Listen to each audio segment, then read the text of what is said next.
Party back in the corner. Around like 150, so it's not. Okay, everybody have a seat, please. Except for people who happen to have beer to share, just come up here and scribble it on the board next to a letter. If you haven't already. Also, if you happen to have some chili for the contest,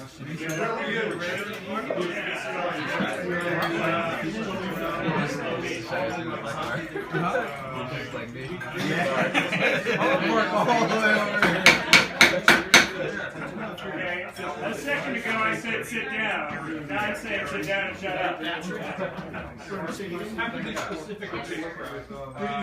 Alright, Richard, Bernard. Okay, thank you. Listen to that guy and drink his beer. Or the beer I bought for you. Alright, so welcome everybody to the a slightly smaller, superb old meeting here. We're going to do pale lagers this month because it seems radically appropriate since it's a chili cook-off and also the football game later today. There's just a small game starting at 3:30. So we'll try and get through this in a hurry. One of the reasons why I wanted to do pale lagers other than the chili cook-off and the football game for today is also the fact that if you look at the new BJCP guidelines that come out this past year, they've suddenly expanded the number of lager categories that are there. So I'm actually going to take a little bit of time for us to explore that. We're going to start with what's really sort of the uber traditional side of the lager house and some responses to it.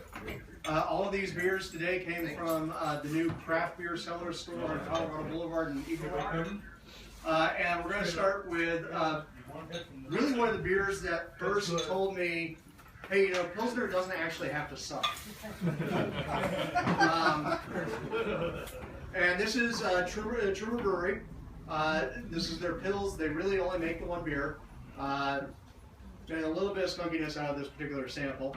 But they are an Austrian brewery that decided that they wanted to expand their market. And unlike most breweries out there who, when they decide to expand their market, just expand their production and send things over in a big ship across the ocean to get heated up, Trumer actually decided that the right thing to do was, screw it, we're going to open up a brewery. And they took over, I think it was the old Pacific Coast brewery in Berkeley, which had been like an extract brewery and a couple of other things going on with it. And they took it over and they spent a year rehabbing the whole facility and turning it into their particular variety of Pilsner brewery. And they are very, very, very particular about their Pilsner production. They do a technique there that I don't think I've ever seen actually commercially used anywhere else. Not that I've gone on an exploration for it. But they use a technique that they call endosperm mashing. And what does endosperm mashing mean? They literally crack the grain just like we do. You know, they take the malt, they mill it.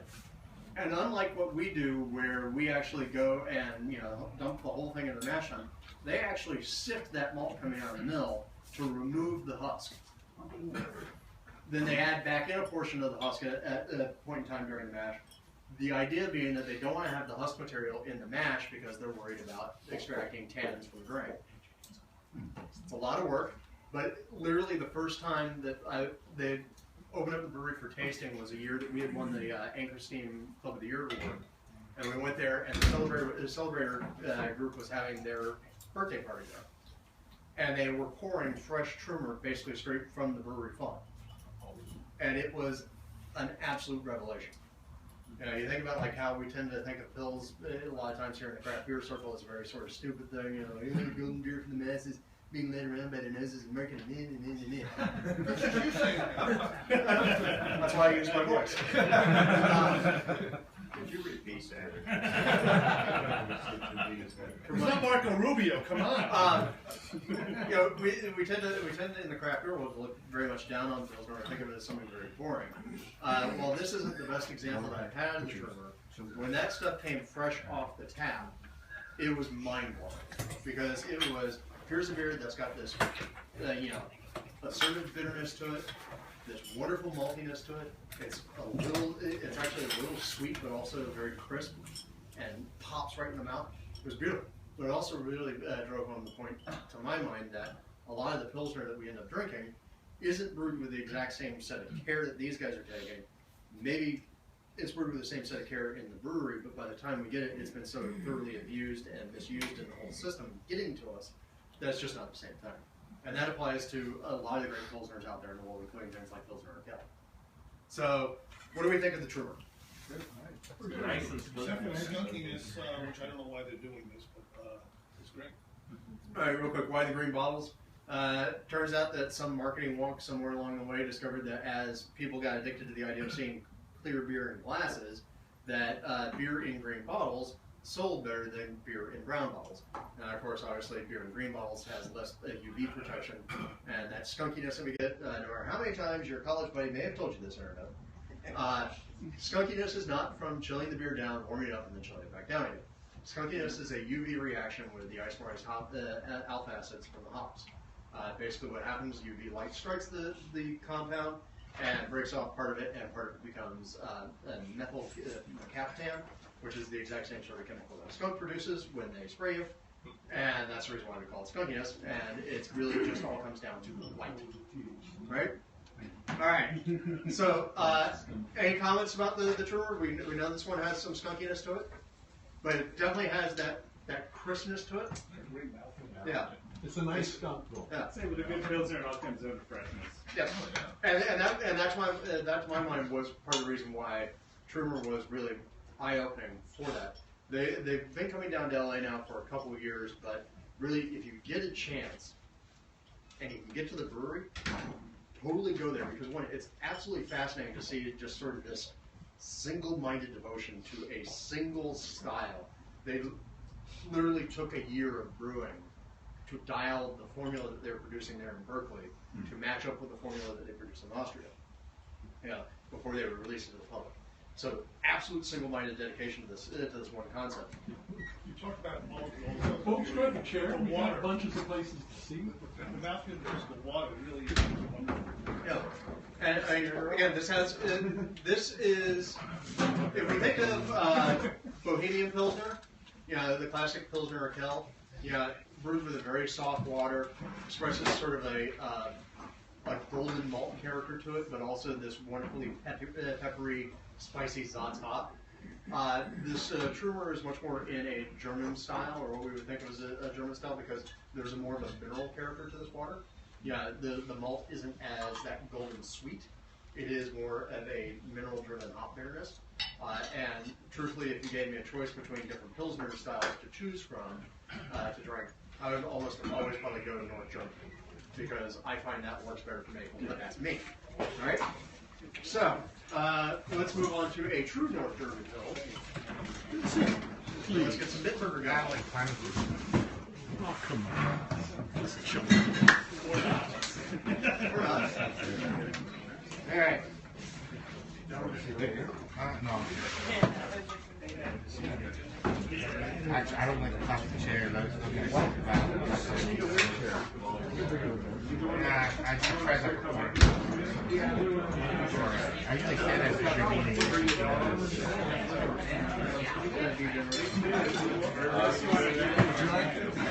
if you like it, So, while these guys come around with the Bitburger, be a drag to be saying the whole now, by the way, also very appropriate that we're having lagers today, given that we are about to start a heat wave. Seriously, folks, it's February. What the hell is it doing hitting 87? Let's talk a little bit about making lagers, because we are a homebrew club and we should care about that sort of thing. When I first started making lagers when I first started in 1999, the lesson that I got initially taught was, all right, great, you're going to make a lager, go get yourself some lager yeast, chill your beer down into the 60s, hit your yeast, wait for the first sign of poison to happen, and then chill the beer down into the 50s and let that ferment. Don't do this. It's a bad idea. I think that advice is actually still on the yeast packets. It's a terrible idea because, as we've talked about in the past, almost all your yeast character that you get in your beer is from that initial period of fermentation, for that first 72 hours or so. So if you're spending your first 72 hours with your beer partially being way warmer than these yeast like, So guess homie what? don't swing You're that. going to get more yeast character. It's going to be less desirable yeast character than your lager yeast. So moving on from what the yeast manufacturers used to recommend back before the days when everybody figured out, hey, starters are a good idea. And starters are a really good idea for lagers because lagers require more yeast than ales do. Try more? Anything? Right? The newer advice became, okay, great, make a starter, chill your beer down, get it into the 50s, low 50s, or high 40s, pitch your yeast, let it ride, and very traditionally then, depending upon the yeast strain, raise the beer up to about 65 degrees. Here, cups. I'm sorry. Raise your beer up to about 65 degrees. Let the yeast come up. It's what's called a diacetyl rest. Remember, most of the time, yeast produce diacetyl or diacetyl, depending on how you want to say it. I think it's probably a diacetyl or whatever. Malolactic fermentation. No, that's come up into a diacetyl rest. Remember, yeast produce diacetyl when they're doing a fermentation. It's just a standard byproduct. But for the most part with ales, our yeast strains turn around after they're done doing the primary fermentation. They pick up the diacetyl and they turn it into a chemical that we really can't smell. There's like butanediol, or again, screwing up the terminology, but it's a fairly odorless, flavorless chemical. Lager yeast, because they're working cold, their metabolism doesn't quite get there a lot of times, so a lot of these strains need that little extra oomph, little extra temperature rise to get there, do their thing, clean it up, and then crash it back down and bring it down as low as you can into the 30s. So how long would you leave it at the 40s? How many weeks before you bring it up then? It depends on what your primary fermentations take, but a lot of times when I was doing it, at 48 degrees, I would leave the beer at 48 to 50 degrees for 2 weeks. Raise it up over the course of a day to the 60s, let it stay up in the 60s for a day or two, and then slowly crash it back down into the 30s. So essentially it's just, so it's not unlike we do for ales, it's starting lower. So you start at a lower proper temperature, and then towards the end of fermentation, give it a little help out, and then Yep, and then at that 32 degree level, or as close to 32 as you want to get, I would then let it sit for a month.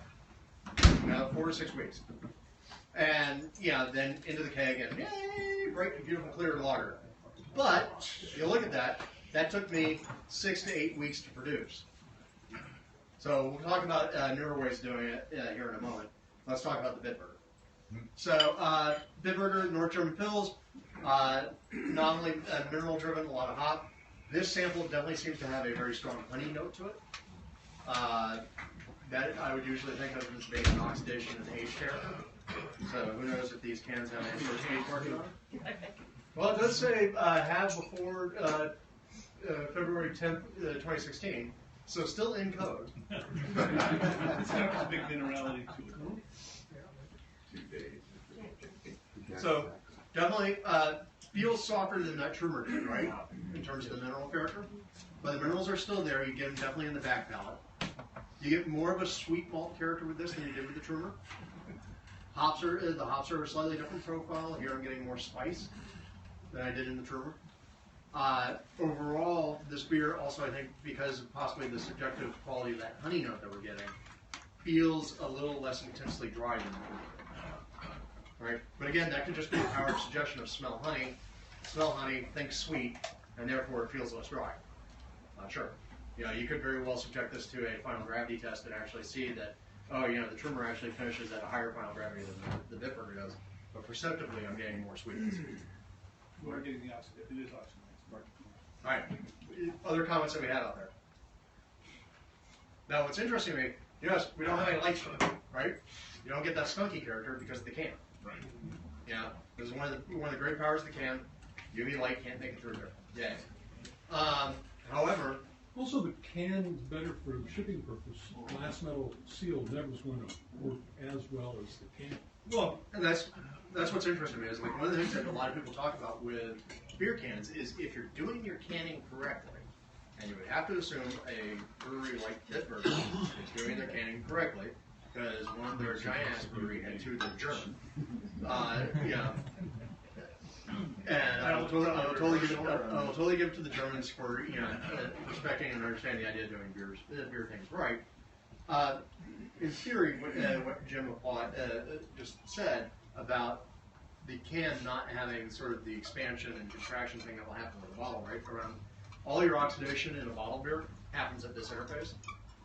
You don't really have that same interface here because you have similar materials here on the seaming, you have similar materials on that punch through. So ideally, you have less oxidation happening. Now, what's interesting though is, as John pointed out, this honey note that is in there is definitely an oxidative character, or at least to me, it's an oxidative. But you remember when Bob came down from Anchor a few years ago? We all talked about oxidation in Anchor beers, and he professed to us, "Oh, it cannot happen. It's impossible. Maybe it's something else, but there's no oxidation." He went the whole thing with all the Falcons, right? Well, he was basically saying there's a hop breakdown, a malt breakdown, especially on the smaller beer. So maybe it's not oxidation. Maybe it is a breakdown. Yeah, it's just an age character. Yeah. I mean, think about like when we get big barley wines, they break down into those sort of raisin and sherry notes. Some of those are oxygen driven, some of those are just malt driven. Other comments about the Bitburger. Now, by the way, I will also say Bitburger is the only brewery out there that makes a non-alcoholic beer. I think it's worth a damn. They have a beer called Bitburger Drive. And Bitburger Drive was the first of the non-alcoholic beers I ever had that actually tasted like beer. Now, it tasted like Bitburger, which is not necessarily my preferred beer, but it tasted like beer and it tasted a lot better than, say, O'Doul's. All right. Show of hands. How many people prefer the Trumer? All right. And how many people prefer the Bitburger? All right. What of you who said that you prefer the Bitburger? I'm going to point you out because you're wearing the loud shirt, man. Why do you prefer the Bitburger over the Trumer? I kind of like the sweetness of the honey notes, and I do associate that with the Bitburger. Totally. All right, somebody who preferred the Trumer? Sorry, Riley sure just distracted the crap out of me. So it's Yeah. so you like the fact that that finishes that dry. I don't even like pills. I thought it was amazing. Yeah. Well, I also think Trumer has the advantage of being more locally produced, so it's more refresher. All right, so now we're gonna move on to the one that you have in your glass is from Weens down in Temecula, or Wines, or however you say it. Weens. All right. And this is their Pilsner, Deadpan, 5.2%, so on the bigger side of the Pilsner. While you guys sample that, I'm going to talk a little bit more about how some people are doing lagers nowadays. You may have just seen a news story pop up on everybody's Facebook feed, or at least on everybody who uses beer obsessed Facebook feed, about a group of Penn State students who won a big award because they figured out how to produce lager beer much faster using the technique of microfluidics. Yeah. Right? And big news, right? Hey, we can produce lager beer faster. To give you an idea of why this is an important thing. In small words, Microfluidics. Basically, I haven't read the paper, so I don't know their exact technique, but somehow making it so that you have more yeast in a smaller volume. So you're basically running smaller volumes of beer across yeast substrates. And we'll talk more about that. But the idea of speeding up lager production has been a huge thing in breweries ever since they first started to figure out how to make lagers. What I just described before about this whole 8-week to 2-month process, that is traditional lager brewing, with certain caveats for it, as traditional as a homebrewer like me. But Anheuser-Busch, for all the crap we give them, always used to brag about, in the pre-ABI days, used to brag about how long they took to brew their beer. We know of no beer that takes longer to produce than this. And they would lager the beer for, like 45 days. There's a very big sticking point of pride in that. And that's traditional. But brewers, since the lager thing has started, have been obsessed with the idea of trying to find faster and faster ways to produce a lager. Why? Because time in tank, the amount of time a beer spends inside of somebody's stainless steel tank, is time that's costing the brewery money. It's time that's not on the market for sale, and it's time that's tying up capital resources. and thank you for the pretty song. It's time and capital resources, and the brewery's making no money from it. You know, so lager brewers want to find a way to push this stuff faster. And to their credit, most of them are looking at how can I produce the beer faster without sacrificing quality, within reasons, right? When you say lagers, there's a huge variation of lagers. So you're talking about pilsners and American styles. Airplane mode. Freaking crickets. Thank you. All right. Everybody knows that. All right, but yeah, again, to John's point, almost all this work about speeding up lagers and all that, it's all around pilsners. Because let's face it, frankly, as much as we love our box, you know, and those sorts of beers, really, for the vast majority of the world, you say the word lager, they mean something that looks kind of like this, right? So there have been a bunch of different techniques developed over the years. About 10 years back, there was a German manufacturer who came up with a way of producing ceramic plates that had been embedded with lager yeast in them. And those ceramic plates were designed to then float into the tank or be suspended into the tank.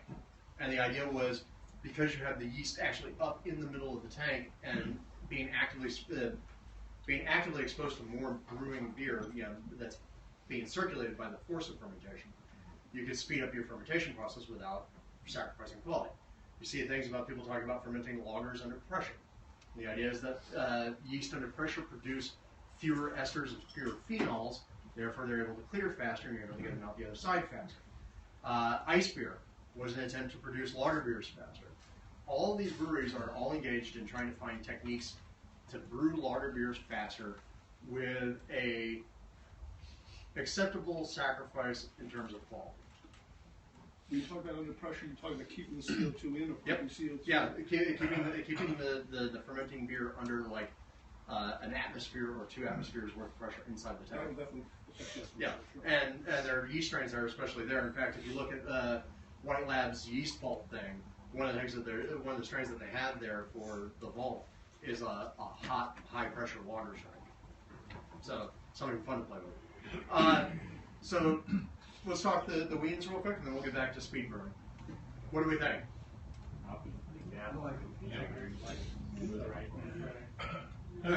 Yeah, definitely hoppy, but again, it's an American brewery. What the hell do you expect? One place where American craft brewers still have not really, I suppose mature is a word for it. No, actually, that's to the world. They have not, our beloved American craft breweries have not quite learned yet the fine art of not going, now for the hops. If you think about it, when we last did a tour of Anheuser-Busch over there in Van Nuys, their brew kettle deck is either 400 or 450 barrels of brewing, and they have 2 of those going at one time. Thank you. By all means. Right. Cover your head for a second. So Anheuser-Busch, the Van Nuys plant, the brew length is 450 barrels.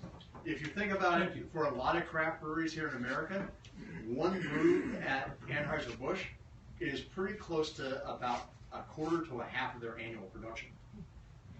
When we were there, they were producing a batch of Bud Light, and they literally rolled out a 55-gallon trash can, one of those gray trash cans on wheels, full of the hop charge for the Bud Light batch, 450 barrels, massive batch, 55-gallon trash can onto a little robotic hook that's designed to pick the thing up so they could dump it in the kettle because God forbid you lift something.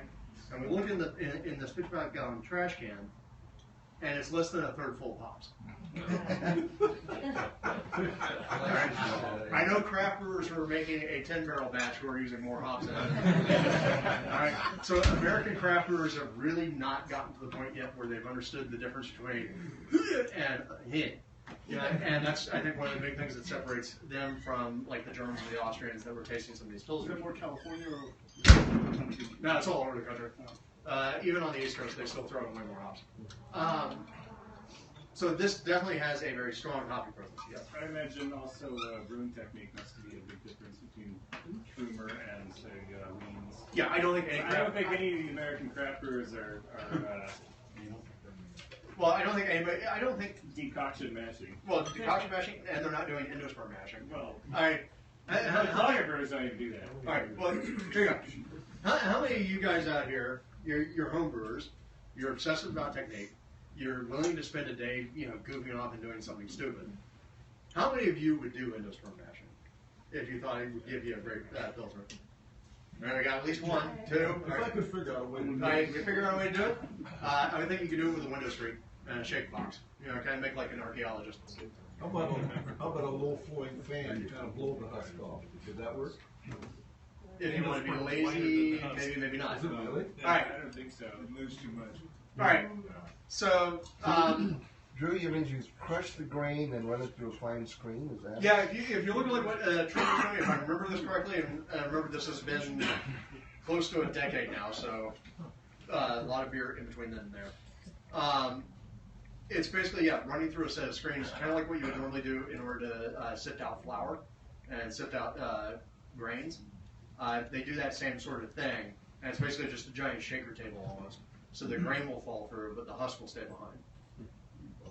It's not perfect, but they're not aiming for perfect. They're aiming for get rid of as much of the husk material as possible, so we can control what goes in to avoid any tannin extraction. Are they running a finer crush too?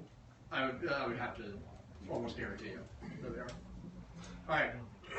So weans, we said, all right, hoppy, definitely more malt body to it. It's not as dry. Its finish is almost all hop pruning. There's not the mineral character to it, and there's a little bit of sweetness left in it. This is also it's bigger than the Bitburger. The Bitburger came in at I think 4.5%. It's somewhere there. And the Trumer is also around 5, I think. I don't remember. Doesn't say. Or not saying. But the Wiens is 5.2. And remember, in the Pilsner world, that's starting to get big. We'll talk about this more in April, but remember, like to the British, they call Stella the wife beater because it's super strong at 5.5%. So, what do we think? Comments about the Wiens? I like it. You like it? Yeah. All right. You all have more constructive criticism. Much like a Pilsner. Kind of more like a hoppy blonde. Yeah. It's more like a bitter blonde. Like I get more hot bitterness than hot flavor. A little more mouthfeel. All right. Well, so now we'll get into some of why we'll get into some of that for craft breweries and careful here in a second. But let's do the rundown. How many people still prefer the Trumer?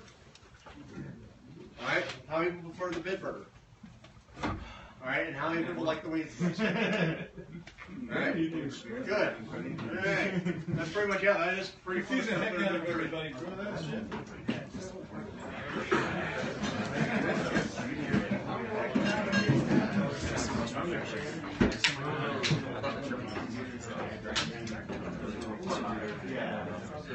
Alright, so while these guys are getting ready to bring around the first of what I consider to be an American-style response to this Pilsner thing, let's talk speed brewing. It's gonna go all over you if you do that again. You're not on your couch. Yeah, but they're using it as a platform. What's in this thing? So Jim had a real quick question about Anheuser-Busch and the whole Beechwood thing, and would that be considered a platform for suspending yeast for the brewing? It is a platform for the yeast, but Anheuser-Busch doesn't use it for fermentation control. They actually use it to help settle the yeast out in their tanks. And by the way, when we toured last time, the Beechwood chips were the last fully manual process left in the brewery. Everything else had been automated to an extent, including all the cleaning.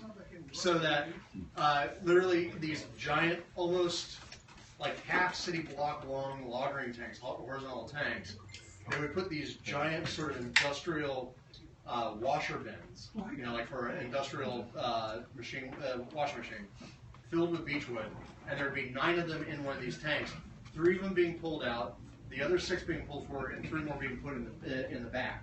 And that was the last manual thing they were doing in the brewery. And so each batch sees each bin of Beechwood sees 3 brews. Didn't we say that was for basically yeast to fall out? Yeah, it's yeast starch. It's their primary goal. All right, so let's talk speed brewing, and then we'll talk into the American Craft Brewer response. If you look online, you'll see a name pop up again and again. A guy named Ludwig Narziss. And Ludwig was one of these guys who came up with some different fermentation schedules to try and get lager beers done faster. And a couple of homebrewers have adopted his sort of stratagem and adapted it for our use. And General, would you?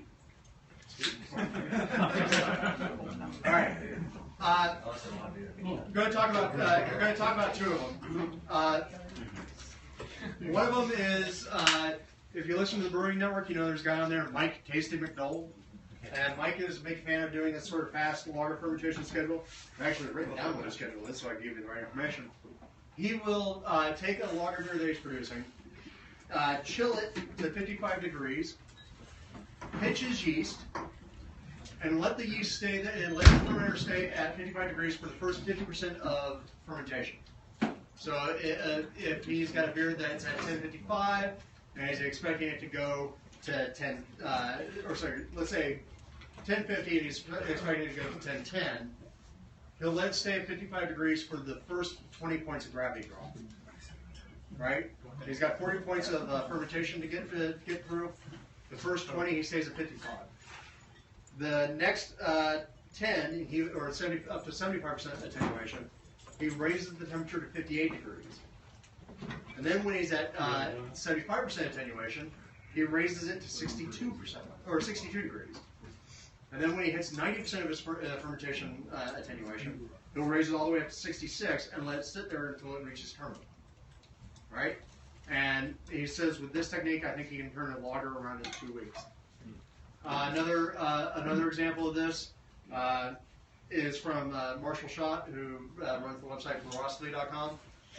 Marshall, he does his where he actually pitches down even lower, 48 to 53, lets it rise up to 50 to 55 for the first 50%, then takes it up 5 degrees every 12 hours until he gets to 65 to 68 degrees, and then lets it stay there until he gets to terminal.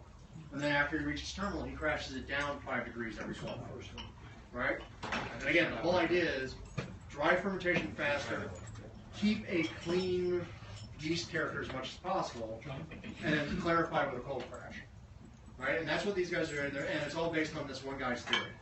And I haven't tested it yet, so I can't attest to its practicality, but I am about to do a Hellas with some new malt that I got, and I'm going to try that with this particular that particular malt and that batch. So all right, let's talk umlaut. This is from Eagle Rock. So we've talked in the past that Pilsner was a thing that kind of took the world by storm. From the time of its creation to the time of worldwide dominance was about 15, 20 years. And a lot of ale breweries that didn't necessarily have the ability to be able to do lagers had to figure out, okay, how the hell do I do something that's like this to keep the market happy? And so what you got was a lot of ale breweries doing things like what umlaut is, which is effectively a Pilsner-esque recipe pitched with an ale strain that's fermented cool, right? So the ERB cans here, they say umlaut is a Pilsner-esque ale, a German-inspired American ale, somewhere between here and there, or Pilsner and Kolsch, or brisk and refreshing. It comes in at 4.8. Good Lord. I'm getting old. 4.8%. And, you know, the idea is, hey, you know, Eagle Rock doesn't have the time and tank capacity to be able to do, you know, lagers all the time. And this is a nice thing to have here in hot weather LA.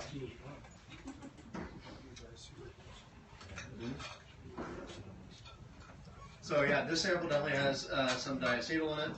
I don't think we have an age on date. So, and it's unfortunate because I think the base beer underneath is fine and there. Now, how would you do this sort of thing at home minus the diacetyl, which I suspect is probably from packaging more than anything else? To me, I would take a Kolsch recipe or a Pilsner recipe, We've done this several times here in the club when we've done lager beers here on the system, and not everybody can do lagers at home. Take that and use like a German ale strain, like was it Weiss 1007? Is that what a German ale strain? Take Weiss German ale strain, pitch that in, ferment cool, keep it as cool as you can, and then run with it, right? And let that go. The German ale strain tends to be a little bit fruitier than, say, a Pilsner or lager strain would be, but that's not a bad thing. What are we thinking? We have the obvious thing of diacetyl. Anything else? Beer. Again, American craft brewers and their beer hops. We're trying to balance the bitterings of the gas.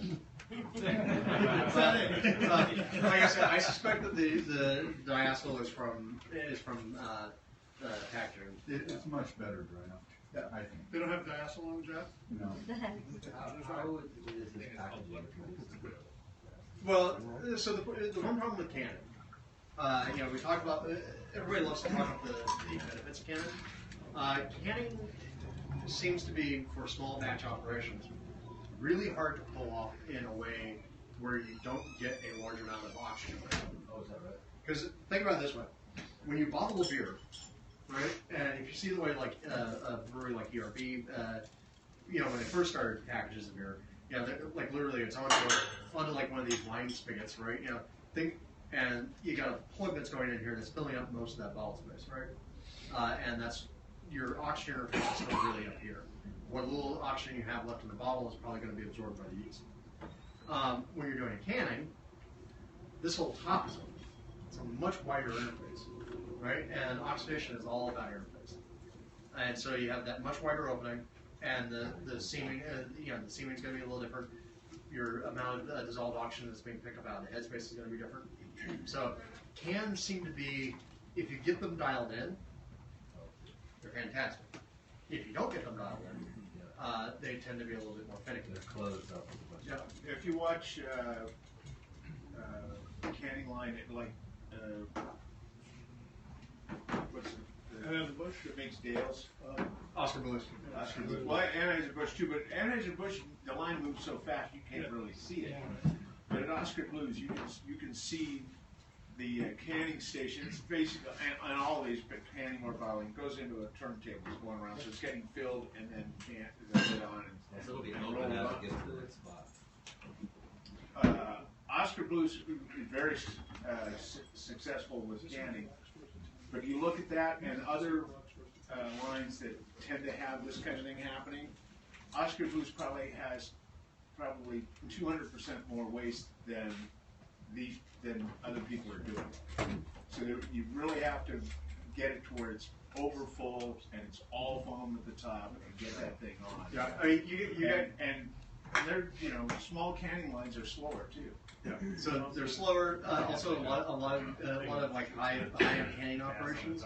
The cans get flushed with CO2 or nitrogen, on the way in, like just basically like shots of gas going into the cans as they're moving in the line. They do move a lot faster. 1,200 cans a minute. Yeah, canning is a real trick. Think about our erstwhile largest craft brewery in LA, Golden Road. And Golden Road started with a canning operation, right? But they started with a small canning operation that was, there we go. They started with a small canning operation, same sort of thing, lower speed, and their beers really, really suffered for that initial burst.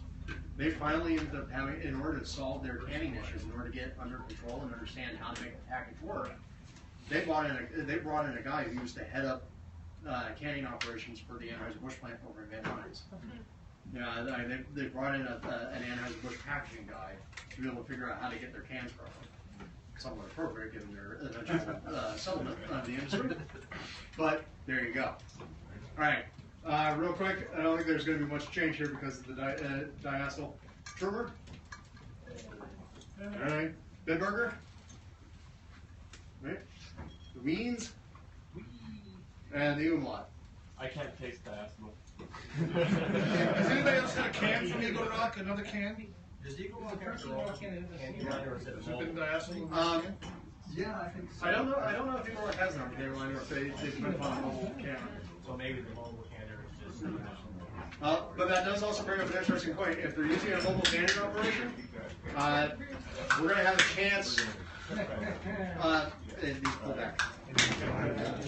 The whole top.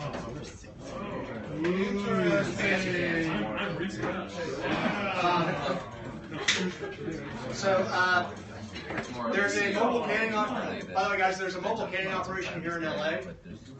We are actually about to brew a beer that we're going to give to the judges and stewards for the Mayfair, and they're going to come to the shop and they're going to actually bring their mobile canning operation, and we're going to can the beer here.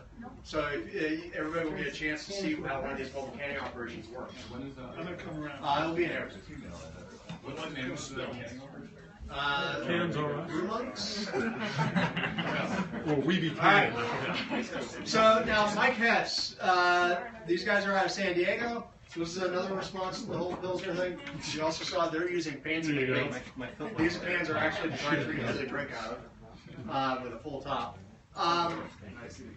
Mike Hess was one of the first nano breweries that actually sort of proved that you could start as a nano brewery and grow up. A lot of people would say, "Oh, well, look, if you're going to open up a microbrewery, you got to start at least 7 barrels, and really you should start at 10 if you're going to make any money and be able to grow." I think Hess and Company, they were one of the ones that they either started with a barrel or 3 barrels, and then rapidly expanded. And that was the key: is they used the nano brewery to prove their concept and their branding, and then used the money that they could get in to expand it and expand rapidly. The first year that he was brewing, we were planning a San Diego bus trip, and somebody suggested we stop off at Mike Hess. I said, yeah, but it would take effectively an hour for everybody to go in, have one beer, and come back out. Because, you'd exceed the fire capacity of the space with about 3 people.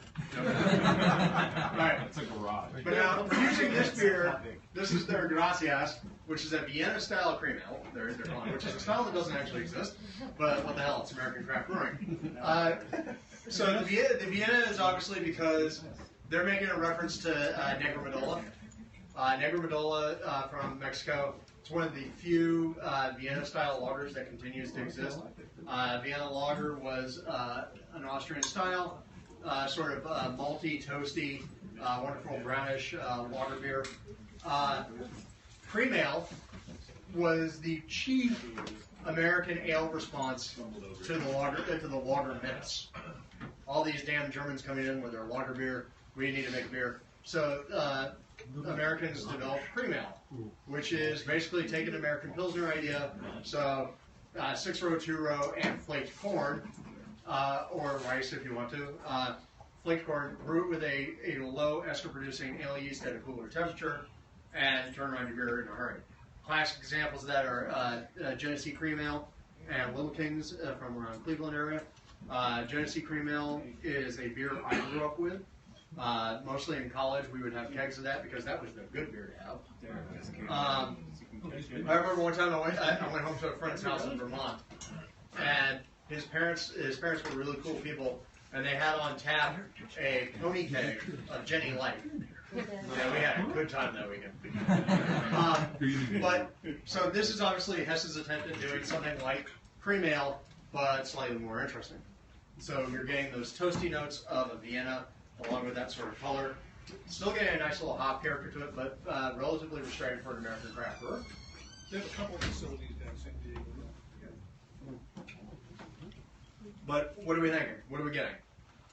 Kind of cultish, like a bready type note to it. Well, I don't think this is a hybrid ale strain brewed cool, like a cream ale or a Kolsch should be. What else were we thinking? I saw somebody else have their hand up out here. Not that there's any diacetyl in it. Wouldn't that be a novel? It depends on who you're talking to. I can never really think of, like, thinking of Little Kings and Jenny. I don't ever think of those as having diacetyl. But who knows what the guidelines themselves say. I tend to think of Jenny as being a slightly corny, slightly DMS-y type thing, with a little bit of sweetness to it, and also also really something that you can pound back a lot of in a hurry. All right, other comments? Now, We went to both of their places down in San Diego during the conference last summer, and they still operate that small one. Yeah. In fact, you can't even tell where it is, and there's not enough room in there. They've expanded it beyond 3 people now, but not much more. And it's in kind of an old, like a commercial industrial area. It's a little hard to find, frankly. But the other one downtown, they'll hand 140. And I watched this guy. Are they doing like the crowlers, the big It's a big 20 or 22. Yeah, those are called crowlers. And I was wondering how he was going to do this, and he floated the foam all the way to the top and set the lid on it, and the lid just came down, and then and then he rinsed it off after he was done, and it seemed to work fine. Now, by the way, those crowler machines, most of which I think those are sourced by Oscar Blues. Those crowler machines, if you've never seen them in operation, they look like something that was a mechanical device from around the turn of the last century, and are really designed to take somebody's fingers off. Every time I watch a bartender use one of those things, I'm like going, I'm just wondering, is this going to be the time I'm seeing blood spurting out? Just not in the beer. Yeah, not in the beer. Outside of the can's fine. All right, now for those of you that, I was going to say it's definitely the strongest of the beers. what is this? 6.3. Yeah.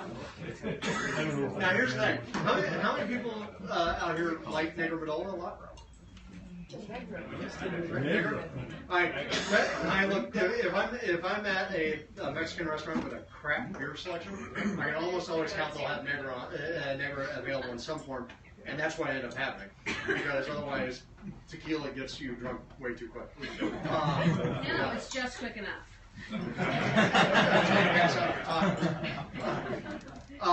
And so, Negro is like usually my drink of choice at a Mexican restaurant that doesn't have good beer.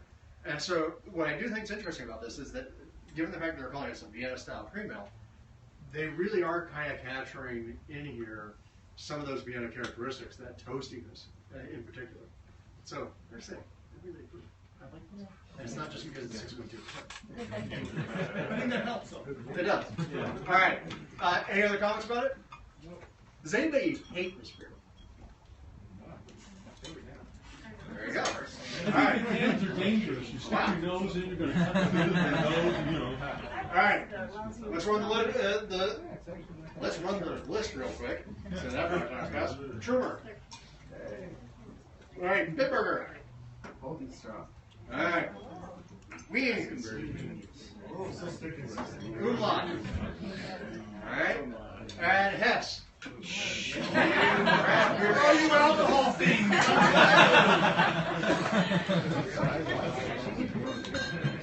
right. Small ones, the ones that you want to get over the tanks.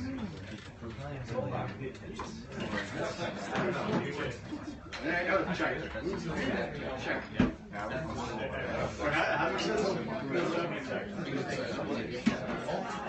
right. Now, like I alluded to earlier, the BJCP has recently revamped a lot of their guidelines, as we're seeing, right? And one of the things that made me laugh is the fact that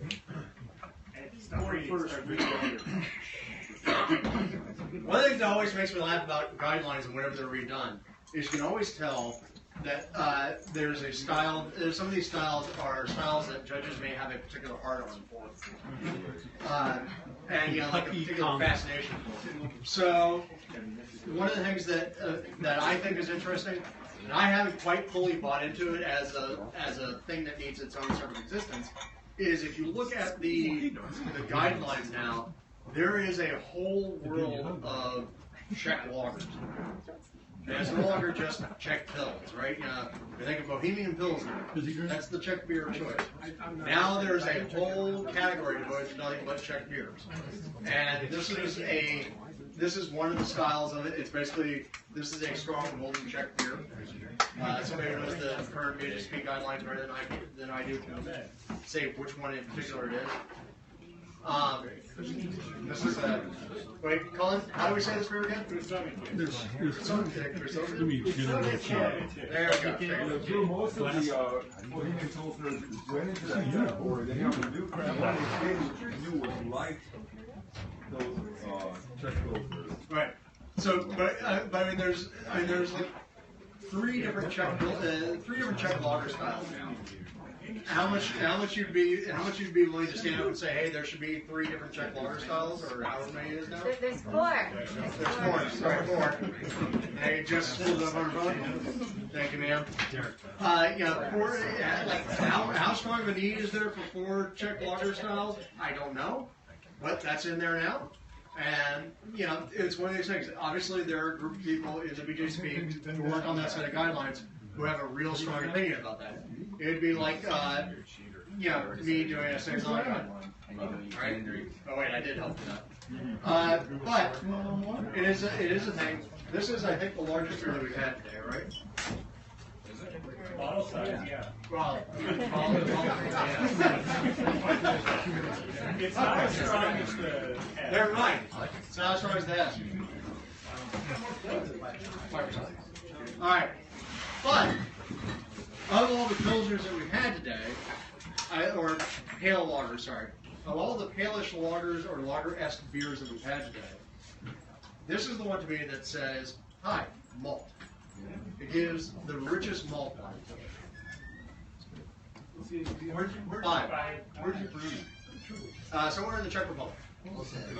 Don't ask me to say any names. The place is called Crusoe. Well, and that's not unusual for Europe, right? A lot of the breweries are named for the place they're from. But this is by far and away the maltiest of the beers. This is the most like a traditional Czech Pils. Yeah, you get that kind of rich, round, but also grainy malt character, but not grainy hay. It's like, just this sort of rich malt character there. Kind of gold. Like it's a little liquid gold. Light hop character. Actually, a lighter hop character than I would think for something like, say, Pilsner or Kel. Pilsner or Kel to me is both drier and also spicier with the hops. You're getting a little bit of that richness and a little edge of a diacetyl character to it, but not a lot. Still, this is got some oxidation characters from the age and from the fact that somebody shoved it into a container and put it on a boat to ship overseas to go on a truck to get over here. But still pretty. Were you getting the diacetyl, the nose or the flavor? No, a little bit of flavor. We need to open a brewery in Berkeley. There you go. But what do you guys think? Love it. What? All right. Any comments beyond the love it, hate it? Yeah.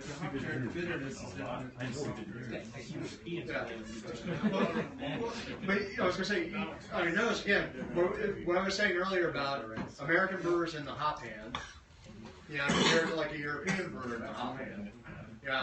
These guys, there's still a hop character here. Maybe not enough to satisfy Mr. Mormon, but there's a hop character here, but without like feeling like you're about to chew on a hop cup. Yep. Right?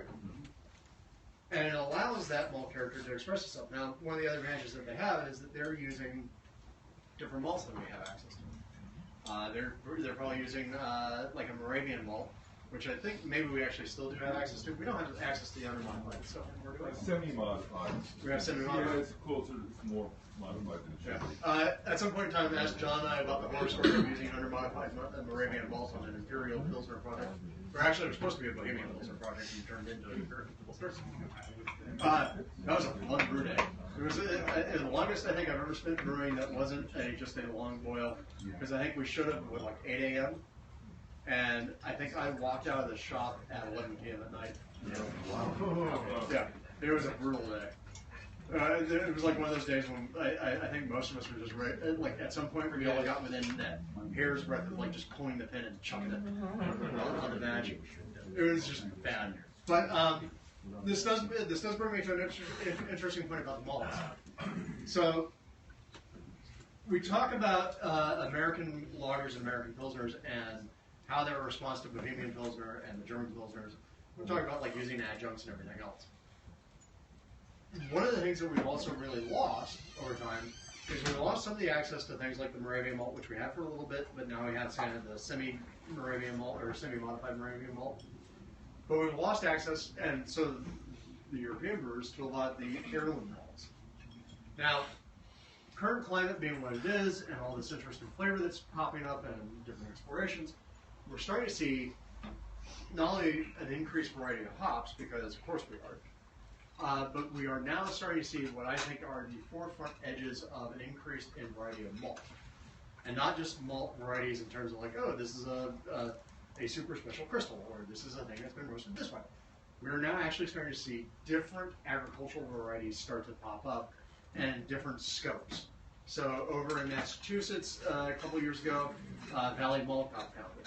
Valley Malt is a local Massachusetts maltery, and they source their barley locally. We're seeing this happen in Washington and Idaho and a couple other places. There's some California malt that's also out there as well. So it's really kind of cool. One of the things that's also out here that's very much of a concern for anybody who wants to be a Pilsner style brewer or a lager style brewer is Wireman just released a heritage heirloom malt called Bark, B-A-R-K-E.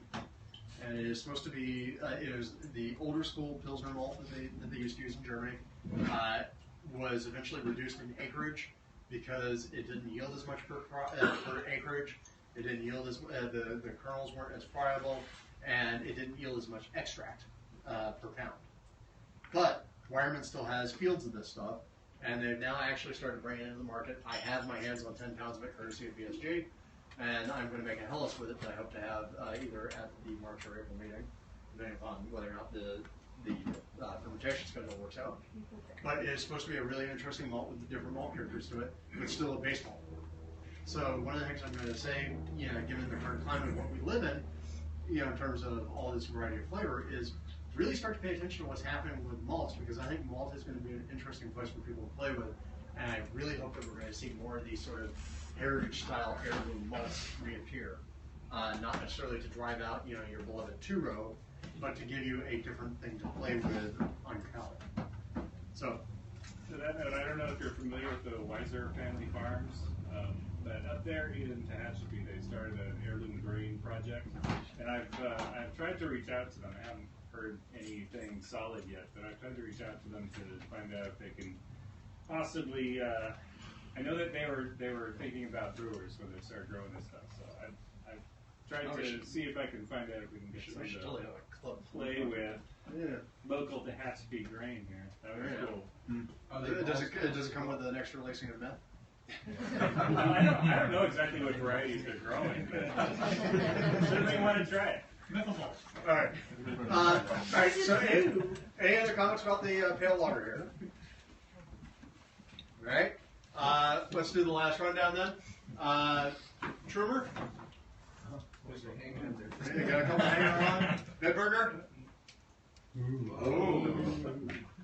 The Weens. Oh. All right, Uma, I think we all said the diacetyl was too much. The Hefs. You alcohol fiends. There we go. All right, and the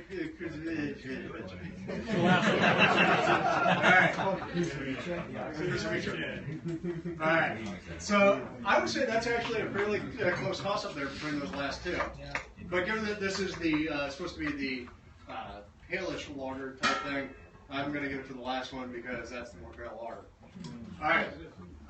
So if you have any other questions about lager brewing or anything else? I just have one. When you make a starter, are you making that starter cold? Or are you doing it, are you putting on stir and put that in the fridge? I don't. There's kind of back and forth on that. And so if you didn't hear, question from Rich was, all right, when you make a lager starter, do you make it at lager temperatures or do you make it warm? I usually do it warm, but I also cold crash the hell out of my starters. What's warm to 70, 68? Room temperature. It's where my stir plate's setting. And that doesn't have a lot of different phenols and stuff in it? It probably does if you're using the starter wort that's left, but I tend to cold crash, and then if I'm using a lager yeast, cold crash a couple of days in advance because it will take longer for everything to settle out. A couple days in advance, decant, and then I hit it with fresh wort just to kind of on the day of to wake it back up. So that's what I tend to do. Has anybody ever Yes, you see. experiment with some type of some sort of agitator and fermenter for loggers to get them to stop just laying on the bottom. Yep, that's been played with, and the problem is mostly oxygen pickup from the stirring of the surface. Not the surface. And but well, you pick something up, yeah. no, but you think about it. Even if you're agitating the bottom, Yeah. you're eventually going to have a surface effect. Yeah. The amount of CO2 that's generated doesn't just make that blow out the top. I've never seen anybody think it's successful in doing it. Yeah. And that's even at the homebrew scale. At the professional scale, there's a whole other world of crap they have to deal with there, in terms of just the sheer scale. Jerry Stefanski, when he was doing the yeast, he put the stir bar in the yeast bank and has it underneath it. Yep. Because he's using one of the full filter type things, and because it's stainless, the magnet worked. Oh, underneath. And it actually created a stir bar in his yeast thing. Yep. Well, but that makes sense. So. All right. Any other comments about lagers, brewing, or anything else? Don't forget, if you have beers that you want a close read on your opinion of, we'll be doing troubleshooters in a little bit inside. I just wanted to see if you had any words about the AHA conference, just to get it out there. Yeah, so AHA conference, American Homebrewers Association National Homebrewers Conference, this year is in Baltimore. So it's across the continent from us. I'm going. He's going. I might go. It's, and by the way, for anybody, Baltimore civil unrest, blah, blah, blah, it's in the end. It's the place you want to go to. Yeah, it is literally the nicest part of Baltimore that you can go to. How that from Yeah, police routes you can get. I will tell you right now, of course I am biased because I'm on the governing committee of the AHA. I'm also a speaker at this year's NXT because of course I am. And I love the NHC. I think it's a great time. It is basically 3.5 days of being amongst beer-obsessive people for whom you can talk your heart's desire out about anything beer-related and not having to do the glazed eye thing that you get from your family and friends and your significant others. It is fantastic to me. Like I said, I will be there. There are multiple parties that happen. There's the club night where the homebrew clubs pour beer. There's pro night where the pro brewers in the area pour beer. There are, I think, over 70 seminars being given this year. There's a massive expo floor of different things with different giveaways going on. Parties everywhere, breweries everywhere. Good time. What's the date again? June. It's early in June this year. It's like the 10th through the 14th or something. Look at AHAconference.org, and it will say that. I have to be there earlier than everybody else because the governing committee stuff, so I always screw up the dates anyway. So the deadline for to register for the competition. Yeah, if you want to register for the competition, look at our Facebook group or go to the homebrewersassociation.org and get your registrations in. I think it's this week. Oh, tonight? Yeah. All right, so tonight, if you want to have a beer, and then we'll talk about once we know how many people are going to enter. We'll talk about how we get into beers down to San Diego if they're going there. Good, thank you, Drew. Thank you.